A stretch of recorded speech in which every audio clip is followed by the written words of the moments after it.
બેટા નમ્રતા, બેટા આજુ બહુ ખુશ છું. કાકા, અરે બેટા, તારે શાસ્ત્રજીને લગ્નની તારીખ નક્કી કરી આવ્યો છું. અરે લગ્નની કંકોત્રી પણ છાપવા આપી દીધી છે.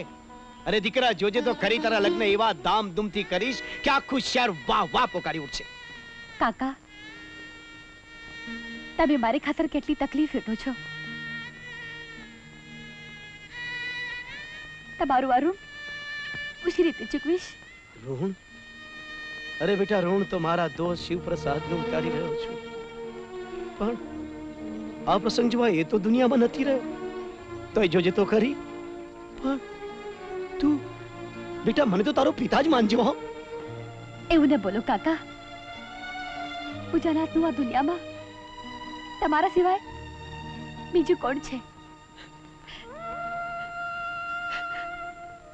દીકરી,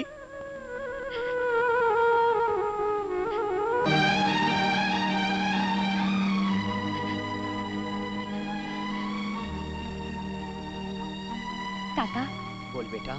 આજે બળેવ છે અને આ શહેરમાં મારો માડીજોઈ ભાઈ સંજય રહે છે. હું એમને રાખડી બાંધી આવું? અરે, જેણે પોતાના જન્મ દેનાર પિતાને હરડતું અપમાન કરીને હાંકી કાઢ્યો, એ તારું શું માન રાખવાનો હતો? શું કામ સોનાની જાળ પાણીમાં નાખે છે? અસલ આ શબ્દો એક દિવસ મેં મારા બાપુને કહ્યા હતા. પણ કાકા, લોહીના સંબંધો સહેલાઈથી તોડી શકાતા નથી. એક ભાઈને તું બચપનમાં જ ખોઈ બેઠી છું. મને જવા દો કાકા. મને વિશ્વાસ છે કે કોક દિવસ એમના દિલમાં રામ વસશે. ભલે, જેવી તારી મરજી. ઉભો રે, આજ મકાન છે.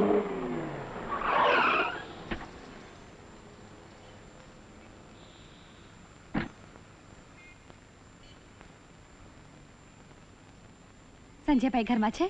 પણ તમે કોણ છો? હું એમની બેન છું. આજે બળેવને દિવસે એમની રાખડી બાંધવા આવી છું. અરે, બળેવને દિવસે 5-10 રૂપિયા મેળવવાની લાલચમાં ઘણી છોકરીઓ બહેન બનીને પૈસાવાળાને ઘેર આવી પહોંચે છે. જા, મારા શેઠને પૈસા બગાડવામાં બિલકુલ રસ નથી.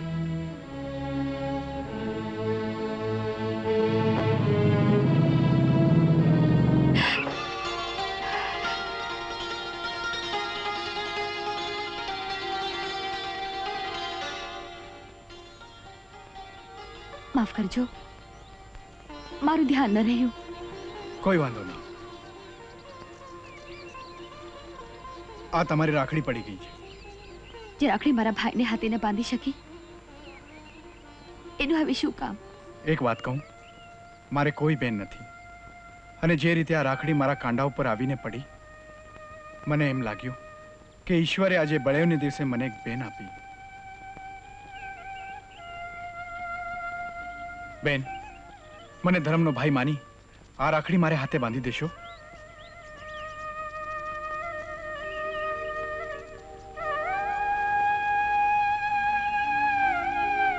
લે બેન, ફૂલ નહીં તો ફૂલની પાંખડી. જો, હવે દર બળેવને દિવસે તારે મારે ત્યાં આવીને રાખડી બાંધવી પડશે. હો, જરૂર આવીશ ભાઈ. લે, આ મારું કાર્ડ. અડી ઓપટીએ જ્યારે પણ તું મને બોલાવીશ ત્યારે સગા ભાઈની જેમ હું તારી પડખે આવીને ઉભો રહીશ બેન. ભલે ભાઈ.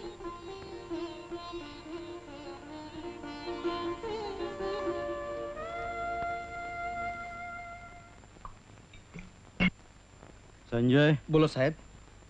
હુકમસિંહને જો ચરસ, ગાંજા ને અફીણથી આટલી બધી નફરત હોય તો એ સ્મગલિંગ શું કરવા કરે છે? હા, સાધુ કેમ નથી થઈ જતો? સાધુ, હા, કોઈ પણ ભોગે એને આપણી દુનિયામાંથી હટાવવો જ પડશે. સંજય, તો ખતમ કરી નાખે ને, હસ્તી મિટાવી દે ને આ દુનિયામાંથી. સાહેબ, એ કામ હોય એટલું સહેલું નથી, કારણ કે શેરસિંહના ખૂન બાદ એ જીતી ગયો છે. તારી વાત સાચી છે. કઈ વાંધો નહીં, જિંદગીમાં પહેલી વાર કોઈ માથા ભારે મળ્યો છે.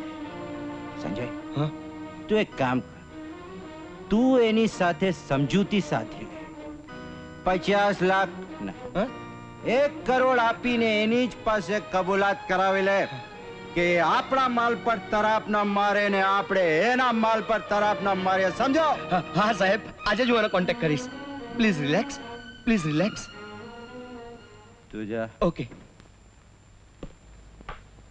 આપનું નામ? સંજય. મને હુકમસિંહ શેઠે 4 વાગ્યાની અપોઇન્ટમેન્ટ આપી છે. આવો બેસો. આવો આવો સંજય કુમાર, ઉપર આવો.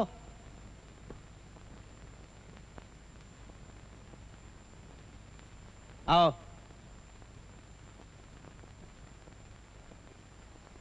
આવો આવો સંજય કુમાર, આવો.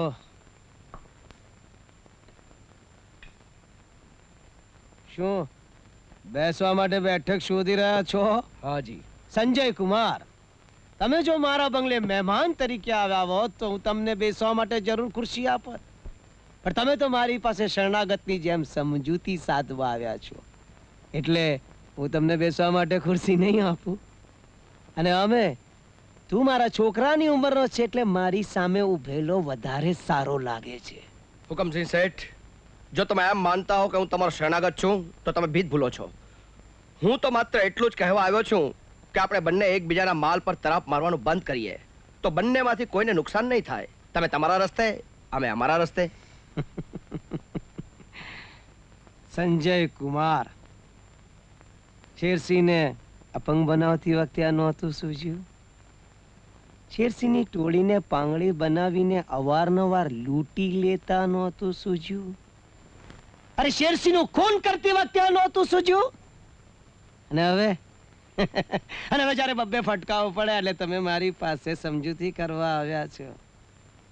અરે સમજૂતી તો સમોવડિયા સાથે થાય, તારા જેવા છોકરાઓ જોડે નહીં. અરે સમજૂતી કરવી હોય તો મોકલ તારા ટાઈગરને અહીં મારી પાસે, અન્ડરસ્ટેન્ડ? તમને તો ખબર છે કે ટાઈગર કોઈને મળતા નથી. તો હુકમસિંહને પણ તારા જેવા પાળેલા ગલુડિયા સાથે વાત કરવાનો વખત નથી. હુકમસિંહ શેઠ, હું ટાઈગરનો જમણો હાથ છું અને ટાઈગરે મને તમારી સાથે સમાધાન કરવા માટે રૂપિયા 1 કરોડ આપવાની છૂટ આપી છે. છોકરા, મારે તારી સાથે પતાવટ કરવી હોત તો ફક્ત 60,000 માં કરી હોત, પણ મારે તારી સાથે પતાવટ કરવી નથી. અને તું ટાઈગરનો જમણો હાથ હોય કે ડાબો હાથ, પણ એ ન ભૂલીશ કે હું તારો બાપ છું. હા, જઈ શકો છો. ઉભો રે. લે છોકરા, કંકોત્રી લેતો જા, અને સંબંધમાં માનતો હોય તો આવી જજે. નમ્રતા શિવપ્રસાદ, મારી બેનના લગ્ન તમે શા માટે કરો છો? કારણ કે શિવપ્રસાદ મારો જીગરજાન દોસ્ત હતો. જે ફરજનો નિર્લજ દીકરો ના બજાવી શકે એક દોસ્ત તરીકે તો મારે બજાવી જ જોઈએ ને. અને અમે શિવપ્રસાદ આ દુનિયામાં જીવવાને લાયક નહોતો.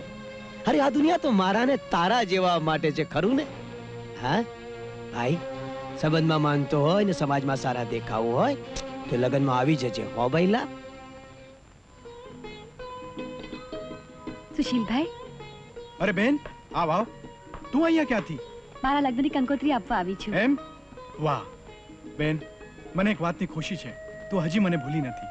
અરે હોય ભાઈ, આ કોણ? માં, આ નમ્રતા છે. મેં એને બેન માની છે, અને નમ્રતા આ મારી માં છે.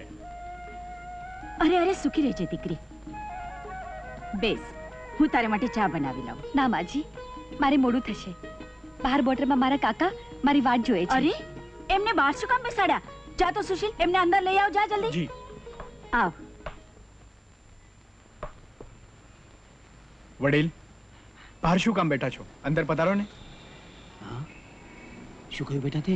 બહાર શું કામ બેઠા છો? અંદર પધારો ને. નહીં બેટા, આજે મને માફ કરજે.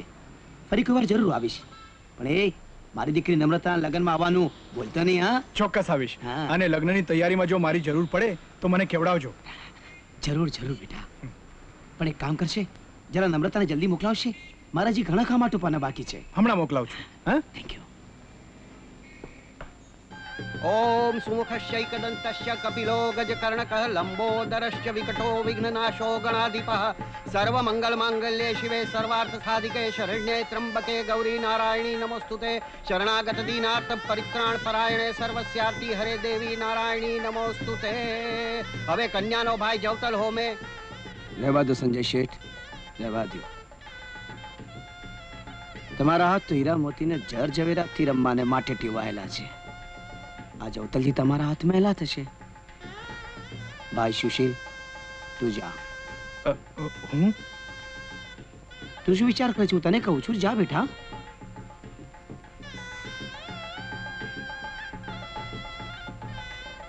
વાહ, સગા ભાઈ કરતા ધર્મના ભાઈના માનપાન વધી ગયા. માનપાન માનપાન તો ભાઈ એના વધે કે જે ભાઈ તરીકેની ફરજ બજાવી જાણે. અને ક્યારેક ક્યારેક તો સગા ભાઈ કરતા ધર્મનો ભાઈ વધારે કામ લાગે છે.